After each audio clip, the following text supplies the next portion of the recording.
it was sweet. We got some creative dishes.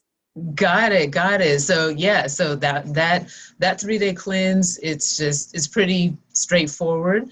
Was there anything that you liked the most, Pamela? Any dish that was kind of new and interesting and different that you liked?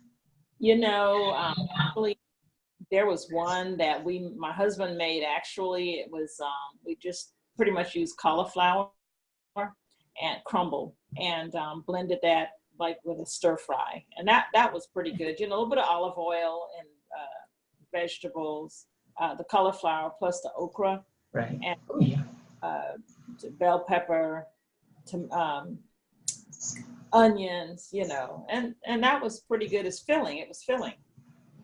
Good, good. Yeah. And I think people would be surprised that, eating, because again, that 3-day cleanse it was all plant-based. There was no meat or any animal-based food at all.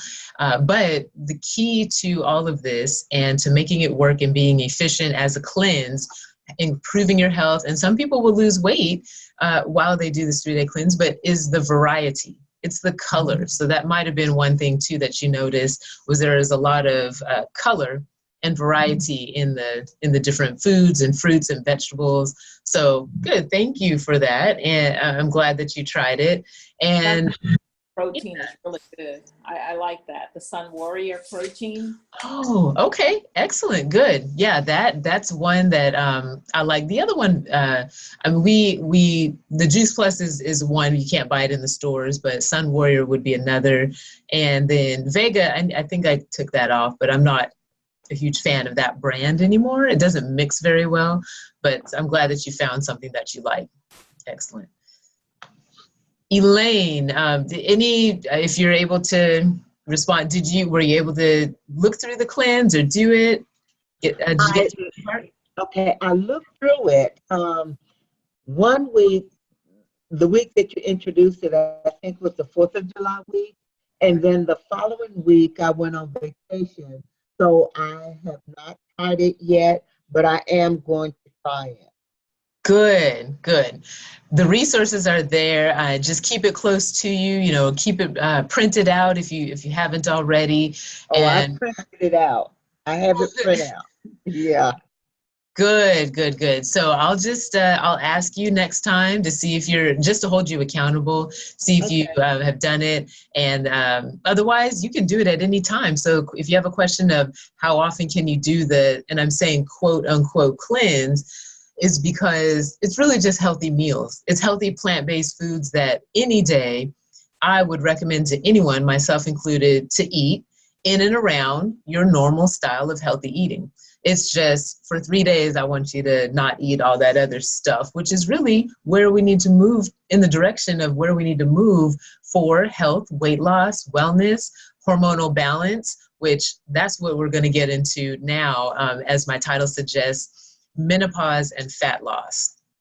Okay, before you get started, Michelle, I needed to ask you, I was looking at the smoothies that you did, that you were talking about, and one was the French vanilla, the pumpkin pie, and the strawberry Julius.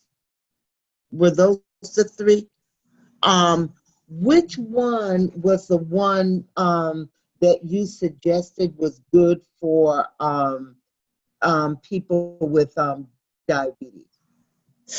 Okay, so out of you mean when I did the smoothie demo, or is it in the cleanse packet? It was in the cleanse packet that you were talking about. Got it. You were saying that there was one that was really good for diabetics because it didn't have a whole lot of the right fruits in it that contain sugar.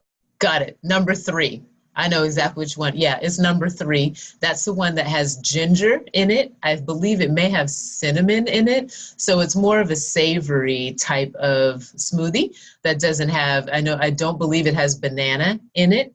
And not that those things are bad, but if you have diabetes, then you're going to want to stay away from some of those higher sugar types of fruits. You want more of the savory. So try number 3. And see it's number 2. It's the pumpkin pie, because that's the one with the says one can of pumpkin puree, the cinnamon, the nutmeg, the ginger, Okay. and the honey. Okay, I think those are some other, I think those are 3 other smoothies on a different sheet, not on the cleanse though. I don't believe it's on the cleanse. Okay, okay. Yeah, Well, I know what you're talking about. I had sent you guys some smoothies that utilize the Juice Plus Complete protein powder. yes, okay. And that, yeah, so, but the pumpkin one would probably would be just fine as well. Okay, Right. all right, thank you. You're welcome. Okay. All right, so now I'm going to go ahead and share my screen so that we can go through this. Let's see it right here. Okay. Menopause and fat loss, you guys. The game starts to change when we, let's see, why is this? Okay. Yeah, the game seems to change when we consider menopause and our hormones changing. Now, I'm not in menopause. I've had some hormonal changes to where I have a better appreciation of what happens as women's hormones change in general. I've got several clients that are going through or have gone through menopause. So it adds another element and component to the ability to lose body fat that you just cannot overlook. Okay, so let me go ahead and start the slideshow. And okay, so we see it's beat the heat of menopause naturally.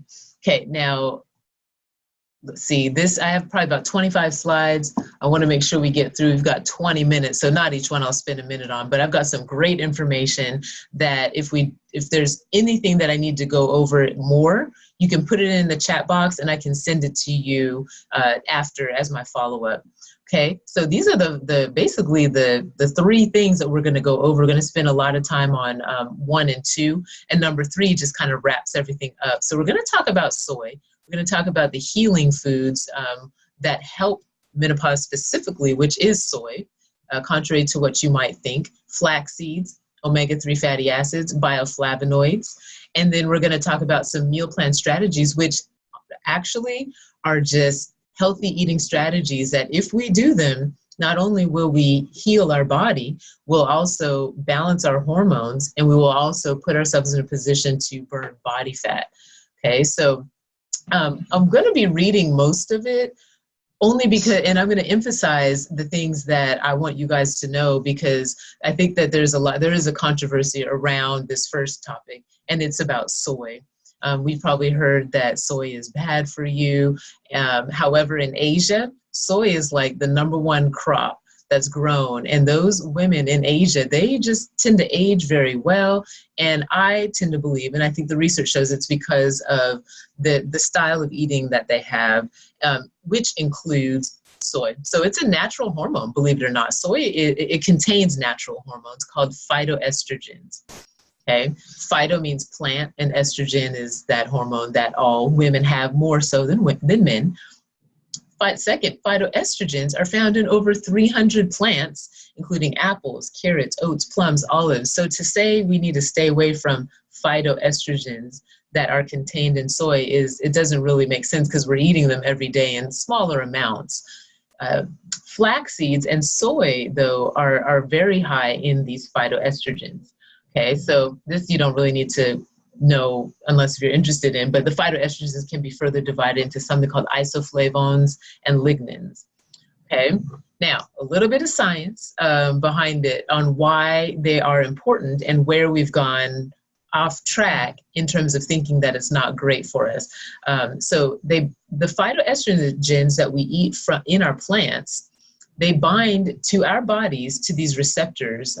There's these little plugs, and when you eat that plant, it has the phytoestrogen and it locks inside of our body. So the second bullet point, when they bind into our body, they actually do something inside of our body. That word adaptogenic just means balancing out. So when we eat that product that has soy, natural soy, non-processed soy, it binds and it balances out all of our hormones. Okay, third point, here's what happens when you're in menopause. Your estrogen levels get to be very low compared to when we were in our 20s, 30s, 40s. So third bullet point, if your estrogen levels are low, the food that you eat containing phytoestrogens will have an estrogenic effect. That means they're going to balance out the hormones and give you more estrogen and balance it out. If your estrogen levels are too high, which is what happened to me in my early 30s because of eating too much processed food, too much meat, too much stress, my personal care and skincare products, this is what's happening to our young girls now. The opposite of this menopausal effect is high estrogen. When someone like that eats too much plant food that has estrogens or phytoestrogens in it, you're only increasing the load. So the name of the game is about balance. What we know with menopause is your estrogen levels plummet.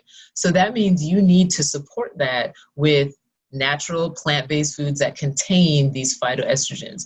Fourth bullet point, phytoestrogens that come from plants, they do not stimulate the growth of estrogen-sensitive tissue like in the breast tissue and in the uterus. The alternative, which is processed soy and processed, they're estrogens that come from all these processed foods. It's like they get into the body, they're artificial, and that's the type of soy that creates damage. So a lot of protein powders will have processed soy in it.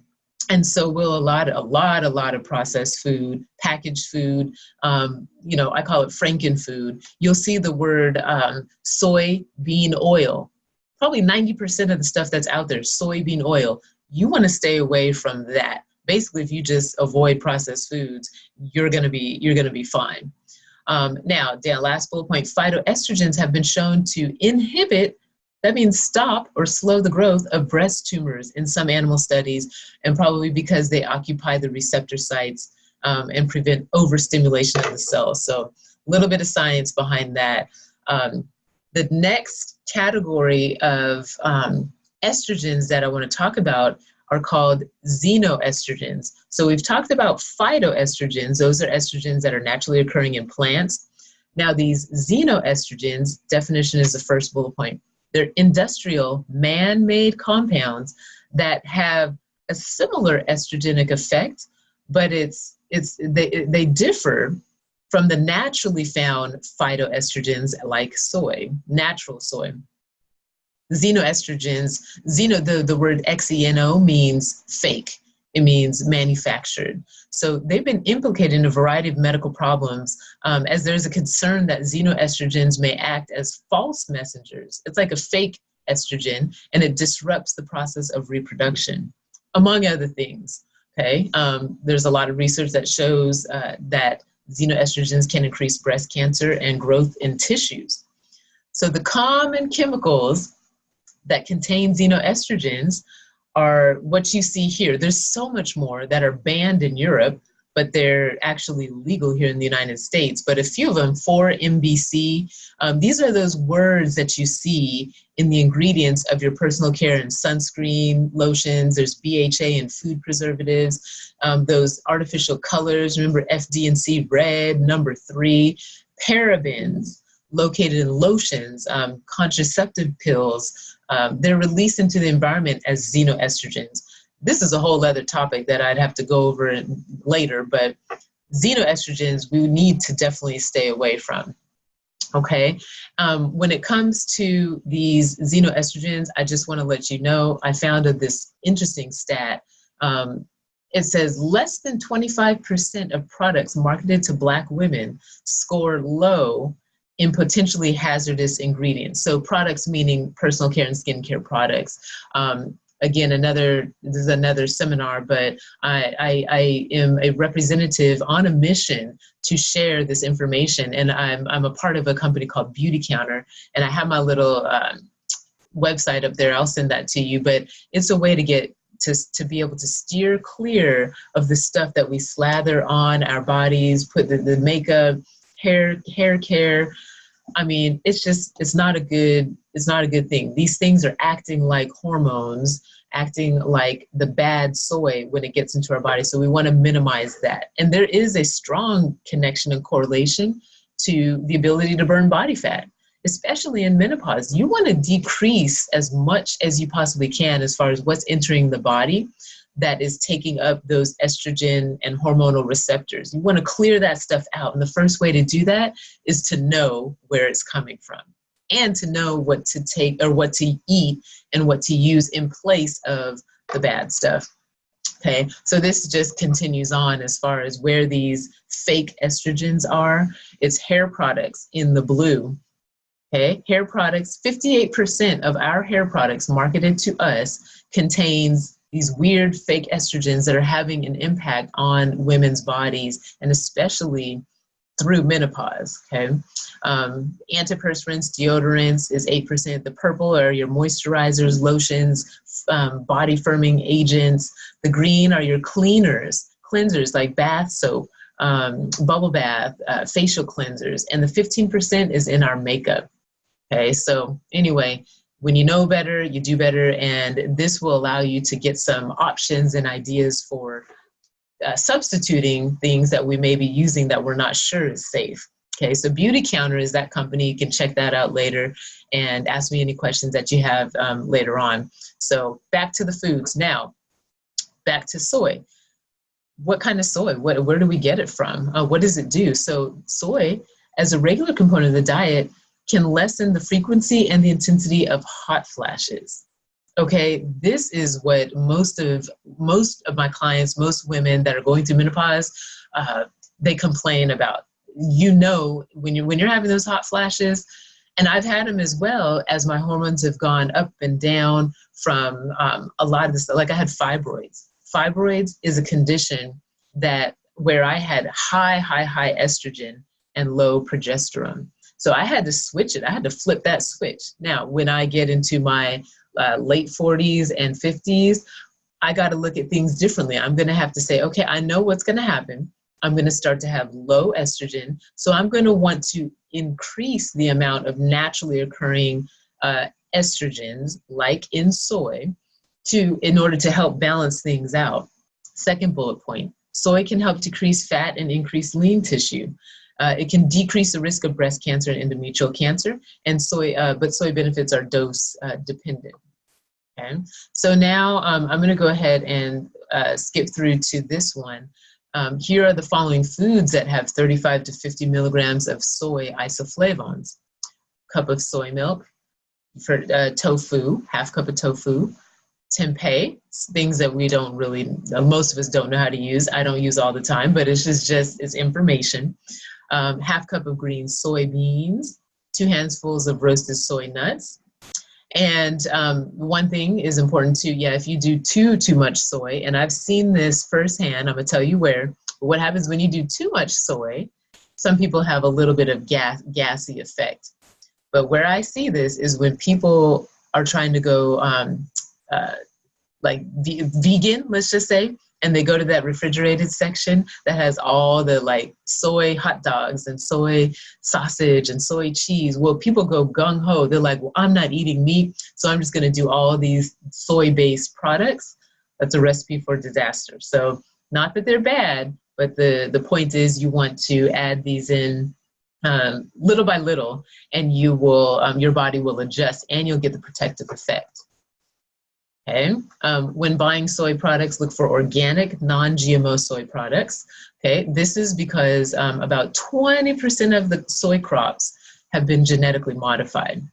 Okay, and the reason they're genetically modified is because they use soy in a lot of, they use processed soy, the bad guys, in a lot of processed food, and it's cheap. Okay, when you process it, it's cheap. And they do this, they genetically modify the soy plant so that it can resist a drought and it can prevent other undesirable traits. And we don't want that processed stuff. Genetically modified products like genetically modified soy, it's banned in Europe. I mean, but it's not in the United States. It's just unfortunate. So let's go to the next one. I think I've mentioned this to you before. The Juice Plus Complete has a little bit of soy, non-GMO, cold process, in the protein powder. This is what I use. This is what I have, I love. This is what those smoothies were based on. And again, I think I've already given you guys the link to order that if you're interested. But This, among other things, it's got a soy base of plant protein, chickpea protein, rice protein, and it's got a number of other things that help support the hormones, and tons of, I think, over 30 different fruits and vegetables in that as well. Next, flaxseed. When we're talking about what foods can help cool the body from hot flashes over time, this is another one. You want to incorporate flaxseed. They're the best available source of anti-cancer and phytoestrogenic compounds known as lignans. So the soy had a type of phytoestrogen called isoflavones. Flaxseed has another protective type of phytoestrogen called lignans. Okay. Second bullet point, lignans are plant substances that get broken down by intestinal bacteria into two chemicals. Okay, we don't need to know all that. They're an excellent source of fiber, last bullet point, and omega-3 fats. That's why you will see in almost all of the smoothies I recommend a tablespoon of flaxseed, or well, actually I'll do, up to a tablespoon and a half of flaxseed. So you might be asking, why do we do that? What's the point behind chia seeds and flax seeds?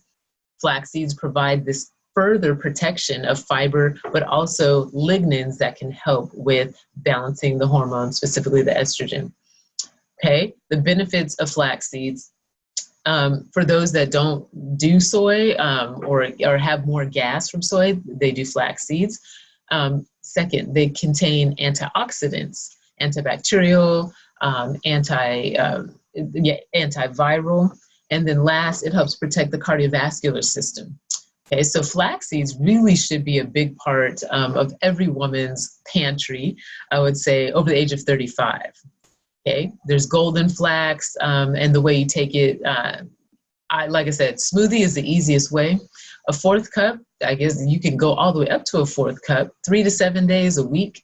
And I do recommend buying ground flaxseed. Okay, grounds, not whole flax seeds. This is actually very important. Don't do whole flax seeds. It's going to be very hard on your digestive system.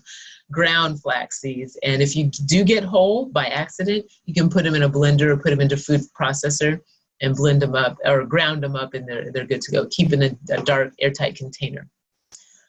So bioflavonoids are another type of phytoestrogen, okay? And it's in a lot of herbs and fruits. Okay, so second bullet point, bioflavonoids, they compete with excess estrogen, and they're helpful for balancing menopausal hormones. Here are your sources. Third bullet point, cherries, cranberries, blueberries, bilberries, a lot of whole grains, grape skins, and red clover. So there's one smoothie in the cleanse that calls for frozen grapes. Okay, so when you think about it, if you're getting the skin of the grape, you're getting a great source of bioflavonoids, which are great for helping to balance out those hormones. Okay, you can buy bioflavonoids in supplement form, and usually with vitamin C, and it can help with hot flashes. Again, we're talking about combining these things, not just one thing is going to help with hot flashes. It's like layering them over and over for several weeks is what's going to help minimize the effect. Okay, your diet. It just goes without saying, this is, every doctor is going to tell you this, every nutritionist is going to tell you this for the most part. Avoid all heat-producing foods and substances.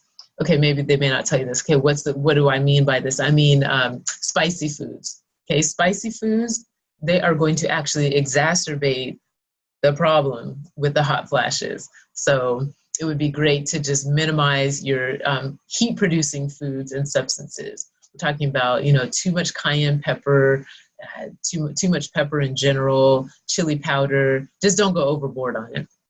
It's going to make you hotter, more hot. Okay, avoid, again, these caffeine, alcohol, refined sugar, food colorings, preservatives, additives. That's just for general health and wellness. Okay, when you follow these suggestions, you're automatically going to help your hormones no matter what.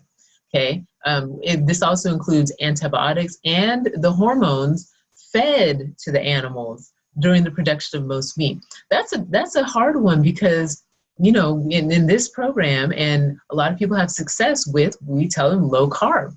we're going to continue with that concept of low carb, but that means we're moving over to eating a little bit more meat if you so choose, or animal-based products.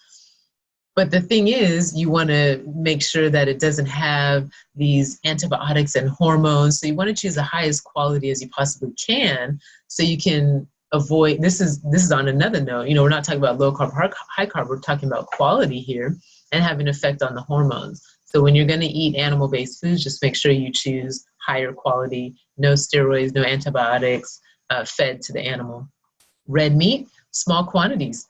Get this, 2 to 4 ounces of red meat every week or two can help.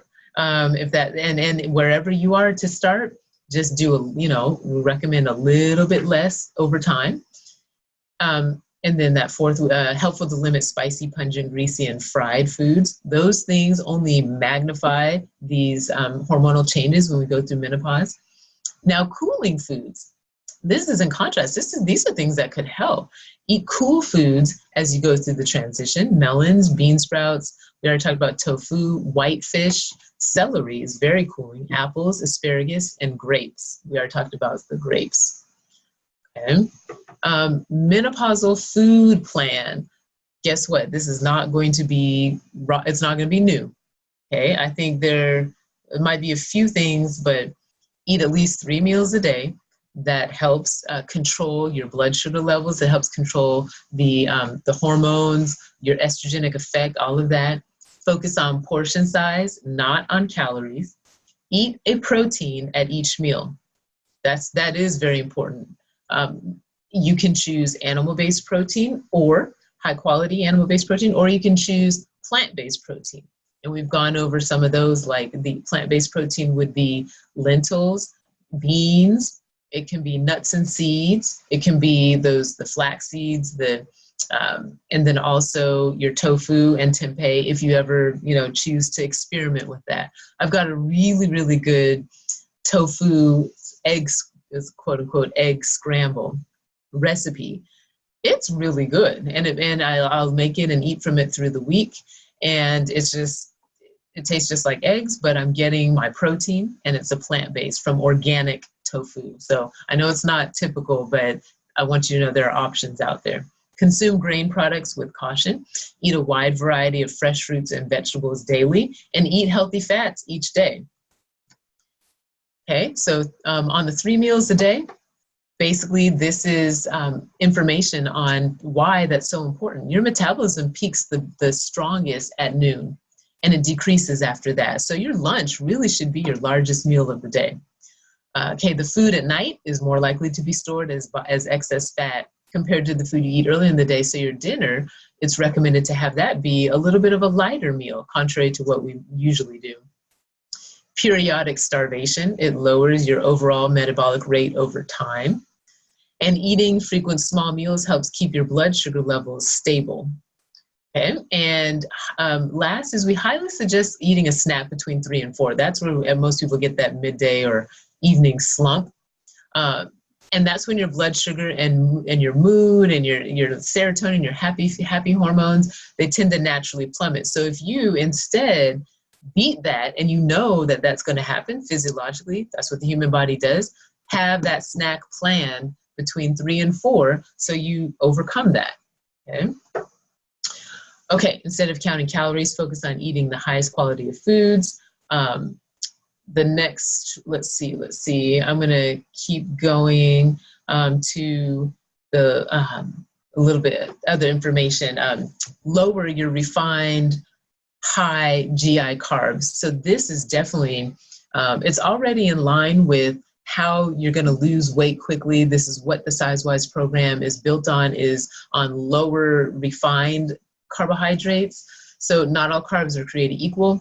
1 gram of carb of table sugar has a different amount of metabolic effect than the carbs from blueberries. So even though those are sweet, that blueberries versus table sugar is going to do something totally different in the body. It's because blueberries have a little fiber in it. Second, the difference is measured by the glycemic index. And last bullet point, cut out the white stuff as much as possible, like rice, white rice, baked goods, candy, regular drinks like sugar iced tea and or sweet tea, soda and alcohol. Grains. Now, this is a note on grains, and we're getting almost to the end.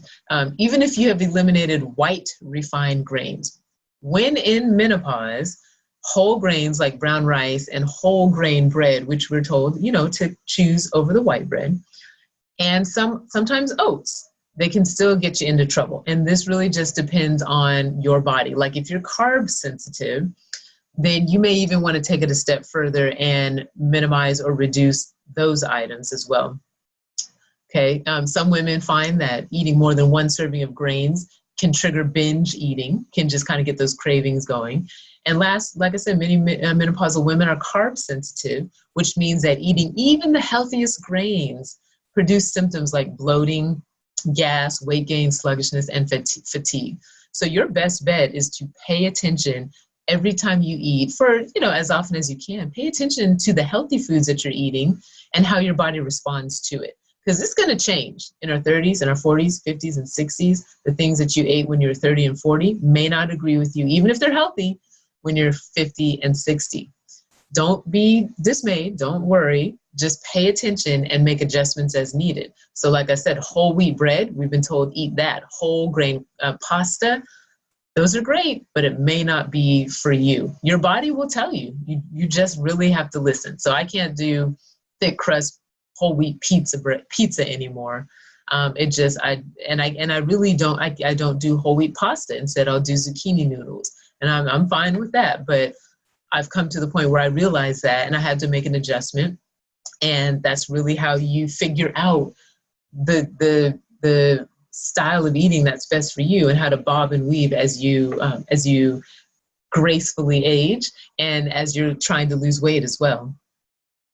Okay, so fruits and veggies, we already know this. The suggested serving amount is 5 to 6.5 cups. I say 5 to 7 servings a day. The healthiest fruits and vegetables are the ones with the most color.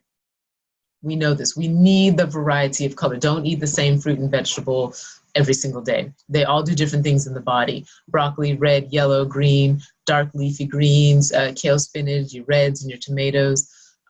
All of those help to balance hormones, protect the skin from damage, keep the skin and eyes radiant, maintain the lining of blood vessels. All that stuff, it comes from the power of these colorful variety of fruits and vegetables. Okay, EFAs, these are your essential fatty acids. You've heard about these before. You've heard people take fish oil. Extremely important for as you go through menopause and as you are still trying to lose weight, right? We're typically deficient in omegas. So the last bullet point, you can supplement with omega because the body doesn't make it on its own. And it helps a number of issues like breast tenderness, acne, diabetes, fingernails, thinning hair, everything, you name it, everything. And I have a resource for that. There's a lot out there, but the first is to get it from your whole food. And we see pumpkin seeds, walnuts, again, flaxseed and oil is going to have great omega-3s. Your organ meats, this is like liver, which I had to eat it as a kid, but I don't particularly like it. Cold water fish, and then there's fish oil supplements, and that's where I was going to share with you. The Juice Plus company has a great plant-based fish oil. Sorry, it's not fish oil. It's vegan, so it actually, the oils come from the algae instead of the fish. So you bypass all the mercury and all that stuff, and you get a full spectrum of plant-based omegas coming from plants and algae. So if you're interested in that, I can share that information with you as well. Here are your foods and servings. This is what I'll email to you so you have it as a reference. As far as the serving size, how much oil, it would be 1 serving. Lentils or beans, because portion size is important as well. Oh, so I think that's the last one. That's the last slide. So just a little snippet. I think you probably, we'll go ahead and stop the share. You probably knew a lot of this already, but maybe not things that were specific to going through the transition and helping to support your body as it has a different balance of hormones, because that's just what happens when we go through menopause. And instead of fighting it, we want to support it and embrace it so we don't have as many issues. And if you're already through the menopausal changes, these things still apply. You still want to support the body with these things because the body still, you know, recognizes you just have smaller amounts of those hormones that transition as you go through menopause. So that is it. Are there any, I know there's a lot, it's 7:07, went over a little bit, but it was kind of a lot to put into one 30-minute coaching call. But any questions on this? Are you going to send us the slide?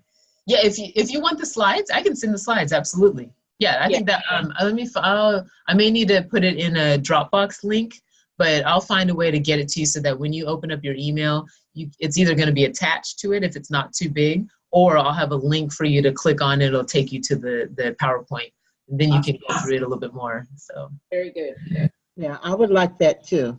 Okay, I'll send it just to you two. You guys are my strongest fans. I really appreciate you being on the call. I hope you're getting some great information from it and are able to utilize it in real life.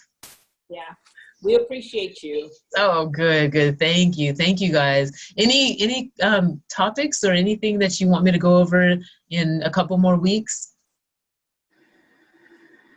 Nothing right off the top. You've been doing wonderful with the topics. Oh, good. Okay. Well, thank you. Well, I've got several in my head. I have one. There are these, I think it's about 4 or 5 different apple cider cooling spritzers that you can make, just kind of infused drinks that, so where you just don't have to drink water all the time, but you can get the added benefit of a little pinch of apple cider vinegar. They're really good. So I might do a demo on that. Yeah, I think I would like that. Yeah? Okay. Yeah. And they're great for the summertime too. So, looking forward to it. Thank you. All right. Thanks, you guys. Have a good rest of the week. Okay. All right. All right. Bye. Bye.